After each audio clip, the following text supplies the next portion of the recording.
Current and former Shoppers Drug Mart pharmacy owners are speaking out. Their issue, this comment. So we don't have targets or any other kind of element like that.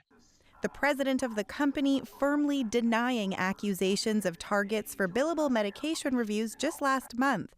But more than a dozen current and former Shoppers pharmacists have told us a very different story. It was really disturbing to us as associate owners to hear that. CBC News isn't identifying the pharmacists because they fear reprisal for speaking out. We aren't using their real voices either. I was very angry because this is not the truth.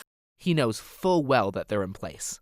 But they all have the same thing to say. Shoppers' leadership does pressure them to meet targets, and not just for medication reviews. We have brought this up many times starting last year, that there shouldn't be any targets or quotas when it comes to professional services. Most professional services like medication reviews and prescribing for minor ailments are billed to the provincial government. Internal documents from across the country obtained by CBC News show weekly and yearly plans for how much money pharmacies are expected to bring in from professional services and pressure from higher-ups to hit those numbers. Like this January email from a district manager stating, "I am writing to express my deep disappointment in our team's performance during the first week of 2024. Despite clear plans and expectations, it is evident that we fell significantly short of our targets. I expect each team member to reflect on the reasons for this deviation from our plans and be prepared for immediate improvement."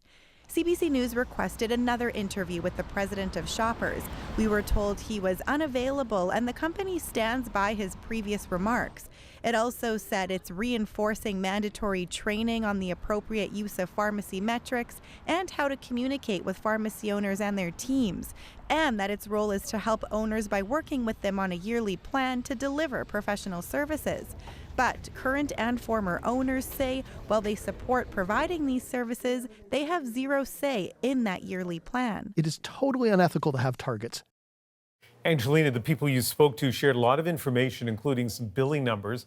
What can you share with us? Well, there's one in particular I want to mention in Ontario. That's the province with the most Shoppers locations. So in a single week last month in Ontario, the company billed more than $1.8 million in professional services. Most of that was for medication reviews. Now, something important I want to note, Shoppers doesn't answer to a regulatory body the way pharmacists do. And so a few former owners say this puts current employees in a bit of a tricky situation, because if they do crumble to that corporate pressure and then engage in some questionable behavior to hit targets, it's their licenses on the line. Angelina King in Toronto. Thanks.